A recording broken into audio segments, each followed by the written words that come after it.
Hello les amis, aujourd'hui je vous retrouve pour partager le top 10 de mes meilleures astuces pour avoir l'air en pleine forme un lendemain de fête. Donc si ça vous intéresse, restez dans le coin parce qu'on commence tout de suite. Tout d'abord, je vous souhaite une très bonne année, je vous souhaite que l'année 2020 soit vraiment excellente pour vous. J'espère que vous avez passé un excellent réveillon du 31 et surtout j'espère que le lendemain de fête n'est pas trop difficile. Mais si c'est le cas, je vais vous donner 10 de mes meilleures astuces pour avoir l'air en pleine forme malgré tout. Juste avant de commencer, pensez à vous abonner si ce n'est pas déjà fait, si vous avez envie de voir encore plus d'astuces beauté sur ma chaîne. Aussi, n'hésitez pas à partager avec moi dans les commentaires quelles sont vos astuces beauté à vous pour avoir l'air en pleine forme un lendemain de fête. Et sans plus tarder, on attaque avec mon top 10 de mes astuces bonne mine. Ma première astuce, elle est vraiment toute bête, mais c'est de boire beaucoup d'eau en ce lendemain de fête. Dit comme ça peut paraître un petit peu bête, mais il faut savoir que l'eau c'est votre meilleur allié pour avoir un joli teint. Je sais pas pour vous, mais en général pendant les fêtes, on a tendance à manger un petit peu trop gras, un petit peu trop salé et un petit peu trop sucré. Ce genre d'alimentation, ça a souvent tendance à rendre le teint un petit peu terne, voire même à vous créer des petits boutons suite à ces repas un petit peu trop riches. Et le fait de boire beaucoup d'eau, c'est ce qui va vraiment vous aider à un petit peu éliminer toutes les toxines qui ont pu être créées par cette alimentation trop riche. Et c'est ce qui va vous aider à rendre votre teint un petit peu plus clair et un petit peu moins terne un lendemain de fête. N'hésitez pas aussi à boire des infusions chaudes. Le thé vert, c'est vraiment excellent pour aider un petit peu à drainer et à éliminer suite à des repas un petit peu trop riches. Les infusions chaudes aussi, ça vous fera du bien à votre gorge si vous avez eu tendance à beaucoup crier pour souhaiter la bonne année. Donc n'hésitez pas sur les infusions, sur l'eau, buvez-en beaucoup, ça va vous aider à rendre le teint plus clair. Et du coup ça vous donnera l'air d'être en meilleure forme que vous pouvez l'être en réalité. Ma deuxième astuce, c'est de miser sur les soins pour la peau. Donc un lendemain de fête, on peut avoir tendance à avoir la peau terne et avoir les traits tirés. Du coup, je vous conseille de miser sur des soins qui vont réhydrater votre peau. Mais avant de passer aux soins hydratants, je vous conseillerais de faire un gommage et un masque. Moi, si j'ai deux produits à vous conseiller, ce sont des produits de la marque Le Petit Olivier. Cette gamme, je l'aime beaucoup parce qu'elle est à l'huile d'olive, donc ça va aider à nourrir et à réhydrater votre peau. En lendemain de fête, je vous conseille de faire un gommage parce que vous avez peut-être eu tendance à beaucoup vous maquiller, à mettre pas mal de fond de teint, à mettre pas mal de poudre sur votre visage, à mettre pas mal de paillettes. Du coup, vos pores vont peut-être tendance à être un petit peu obstrués par tout cet excès de maquillage. Donc un gommage, c'est ce qui va aider à bien nettoyer votre peau en profondeur. C'est ce qui va aider un petit peu à désincruster toutes les impuretés qui ont pu vraiment s'agripper à votre peau et à s'agripper à vos pores. Celui-ci, comme je vous disais, il est très bien parce qu'il a l'huile d'olive, donc il va être un petit peu moins agressif sur votre peau parce qu'il va aider à un petit peu la nourrir en même temps. Ensuite, je vous conseille d'enchaîner avec un masque hydratant. Donc ce genre de masque, c'est un masque que vous appliquez sur votre peau, que vous laissez poser une dizaine de minutes et ensuite vous le retirez. Ça, c'est le genre de produit qui va aider à réhydrater votre peau et à la repulper. Ça va lui donner un effet un petit peu plus rebondi et c'est ce qui va contribuer à vous donner l'air en meilleure mine.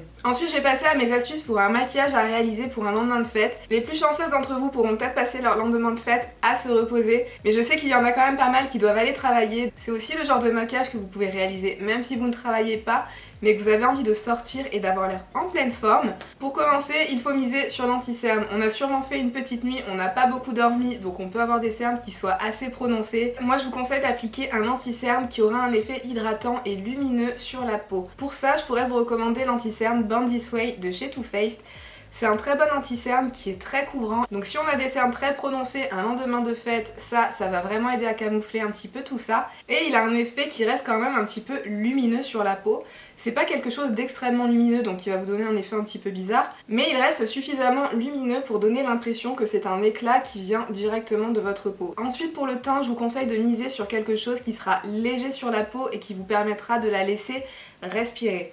Je vous conseille pas d'appliquer un fond de teint qui soit extrêmement couvrant, qui puisse avoir de gros effets de matière. Si vous avez déjà les traits tirés, c'est quelque chose qui risque de venir accentuer ça encore plus parce que le fond de teint il aura peut-être tendance à venir se déposer un petit peu dans les rides, à marquer un petit peu vos zones de sécheresse, à marquer un petit peu vos zones de fatigue. Moi ce que je vous conseillerais plutôt de faire, c'est toujours de venir avec le même correcteur et de venir un petit peu camoufler toutes les imperfections, toutes les petites taches, tous les défauts de pigmentation que vous pouvez avoir sur la peau.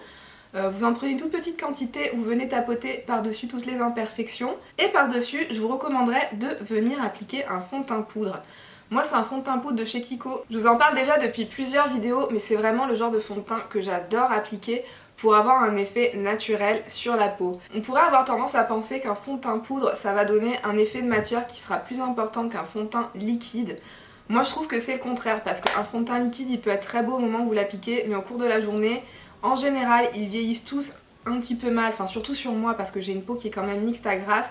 Donc ils ont tendance à mal vieillir sur ma peau et du coup à venir donner un effet de matière qui est pas très flatteur au cours de la journée.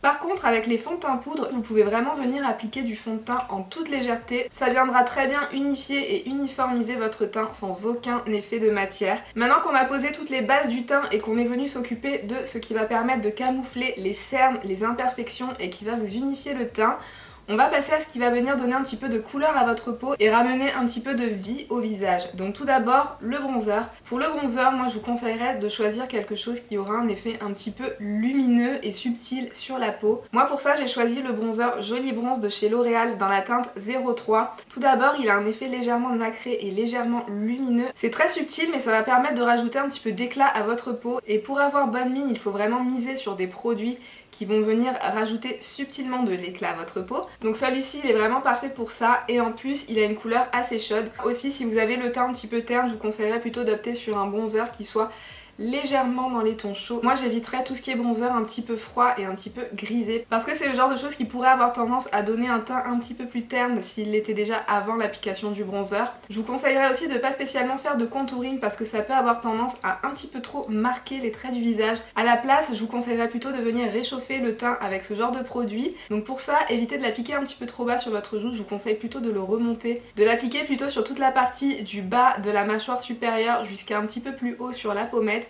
De ne pas trop le ramener non plus vers la bouche pour ne pas donner un effet tombant au visage et de le garder assez haut. C'est ce qui va permettre de remonter un petit peu les traits du visage et ça donnera un effet un petit peu plus rebondi et un petit peu plus bonne mine. Pour moi, le plus important pour avoir bonne mine, surtout un lendemain de fête quand on peut avoir le visage un peu terne, c'est de miser sur le blush. Pour moi le blush c'est vraiment l'un des éléments les plus essentiels en maquillage pour venir donner bonne mine au visage. Donc personnellement je vous conseillerais de pas faire l'impasse sur le blush. Pour la couleur je vous conseillerais d'appliquer quelque chose qui soit un petit peu peps et un petit peu coloré. C'est ce qui va permettre de vous donner des joues fraîches, de réveiller le visage et d'avoir l'air en pleine forme. Celui-là c'est un blush de chez Essence, il est vraiment tout petit prix. C'est la gamme Essence Matte Touch Blush dans la teinte 10 Pitch Me Up, donc c'est celui que je suis venue appliquer. Il est vraiment très bien par rapport à sa couleur et à sa pigmentation. Pour ce genre de maquillage, je trouve que c'est pas mal de venir appliquer un blush mat pour éviter de trop abuser sur le lumineux et que ça a un effet un petit peu pas très naturel. Je vous conseillerais aussi peut-être d'éviter des blushs qui soient trop nude, un petit peu trop marronné et un petit peu trop clair. Quand on manque un petit peu de sommeil, ce genre de couleur a peut-être tendance à venir un petit peu ternir le visage. Donc je vous conseille plutôt de vous orienter sur un blush qui soit un petit peu frais et coloré. Ensuite en ce qui concerne le highlighter, je pense qu'on est beaucoup à ne pas pouvoir s'en passer, donc pourquoi s'en passer un lendemain de fête? Par contre, ce que je vous recommanderais, c'est de plutôt utiliser un highlighter qui n'est pas spécialement un effet métallique sur la peau, mais qui vienne donner plutôt un effet un petit peu mouillé, un effet un petit peu comme si c'était votre peau qui rayonnait de l'intérieur. Je sais pas si vous voyez bien ce que je veux dire, pour moi il y a des highlighters qui sont vraiment très métalliques, qui sont vraiment extrêmement lumineux mais qui peuvent avoir tendance à ne pas être très naturels sur la peau. Moi je pense que quand on veut avoir bonne mine, il est essentiel d'avoir une luminosité qui ait l'air un petit peu naturel. Après je pense qu'on est tous d'accord pour dire que l'highlighter c'est loin d'être très naturel, mais il y a des highlighters qui ont un effet qui soit un petit peu plus naturel que d'autres, dans le sens que pour certains highlighters on a l'impression vraiment que c'est la peau qui vient faire un petit peu miroiter la lumière, et selon moi c'est le genre d'effet qui a l'air un petit peu plus naturel que l'effet métallisé. Donc pour un lendemain de fête où on a envie d'avoir bonne mine, moi je miserais plutôt sur ce genre d'highlighter là. Moi là j'en ai sorti un de chez Laura Geller dans la teinte Gilded Honey. Il répond à tous ces critères selon moi, mais je pense que vous en avez sûrement un aussi dans votre collection qui aura ce genre d'effet sur la peau. Donc pour moi avec tout ça, on en a fini avec le teint. Vous pouvez peut-être rajouter un petit peu de poudre fixatrice ou de poudre matifiante si vous en avez envie et si vous en avez besoin. Mais moi personnellement j'en mettrai pas parce que je préfère laisser respirer la peau et donc limiter au plus le nombre de produits que je viens appliquer dessus. Et on va passer à l'astuce suivante qui concerne le maquillage des yeux. Pour le maquillage des yeux, moi je vous conseillerais de partir sur un maquillage léger, qui soit très smoky, très estompé. Je vous conseillerais de rester dans des couleurs claires à médium pour que le regard reste assez frais et assez lumineux. Moi personnellement mon conseil ça serait peut-être d'éviter des teintes qui soient très neutres, voire des teintes à ton froid, parce qu'elles peuvent avoir tendance à ternir un petit peu le visage, surtout quand on est fatigué je trouve. C'est pareil, je ne vous conseillerais pas de partir sur des maquillages qui soient trop rosés voire rouges, parce que si on est déjà fatigué, les couleurs rose intenses et les couleurs rouges sur les yeux, ça peut avoir tendance à accentuer la fatigue du visage. Moi je vous recommande plutôt de partir sur des couleurs qui soient dans les tons chauds, avec une pointe de corail et une pointe de rose peut-être à l'intérieur pour ajouter un petit peu de fraîcheur par rapport à des teintes qui soient exclusivement orangées. Moi pour ça je vous recommande une de mes palettes coup de cœur. C'est une mini palette de chez Viseart qui s'appelle la Viseart Theory 7 Sirène. Cette palette-ci je l'adore pour des maquillages frais, rapides et qui donnent bonne mine. Selon moi les couleurs qui sont à l'intérieur c'est des couleurs parfaites pour venir donner de la fraîcheur et de l'éclat au regard.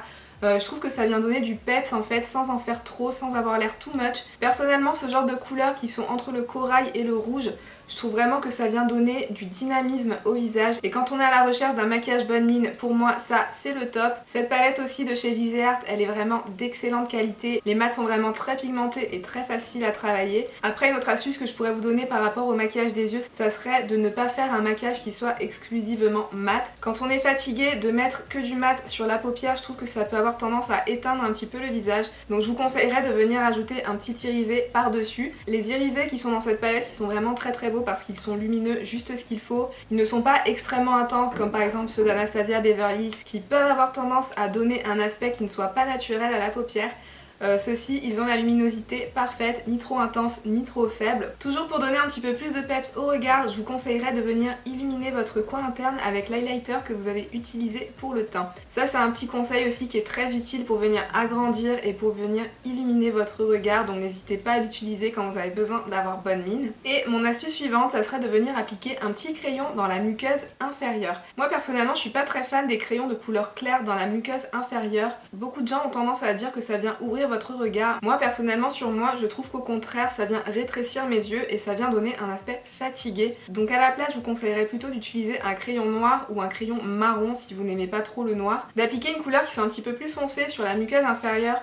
Moi je trouve que ça va permettre de bien définir la forme de votre œil et selon moi ça va permettre de bien agrandir vos yeux et c'est sur ça qu'il faut miser quand on a envie d'avoir bonne mine. Et une autre astuce que j'ai à vous donner, c'est d'utiliser un rouge à lèvres coloré qui va donner du peps et de la luminosité à votre visage. C'est ce qui va permettre de donner la touche finale à votre maquillage et c'est ce qui va permettre de finir de donner bonne mine à votre look. Moi je vous conseillerais vraiment d'éviter d'appliquer des couleurs nude et surtout des couleurs nude qui soient trop claires. Ça aura peut-être tendance à venir un petit peu ternir le visage et à donner l'impression que vous êtes encore plus fatigué que ce que vous êtes vraiment. Donc à la place je vous conseille de venir miser sur une couleur un petit peu flash qui viendra un petit peu attirer l'attention à ce niveau là et qui viendra apporter du dynamisme à votre maquillage et à votre visage. Moi personnellement j'ai choisi un rouge à lèvres de chez Kiko qui est dans leur édition limitée de Noël dans la teinte 06. C'est un superbe rose framboise qui tire légèrement vers le rouge. Moi personnellement je trouve que ce genre de teinte c'est le genre de teinte parfaite pour venir donner du peps et pour venir donner de la gaieté à votre visage. Surtout que juste avant on est venu faire un maquillage qui ne soit pas trop intense et pas trop foncé sur les yeux. On peut se permettre de venir mettre un rouge à lèvres qui soit hyper coloré et hyper peps pour donner de la gaieté au visage, pour donner bonne mine et pour avoir l'air en pleine forme.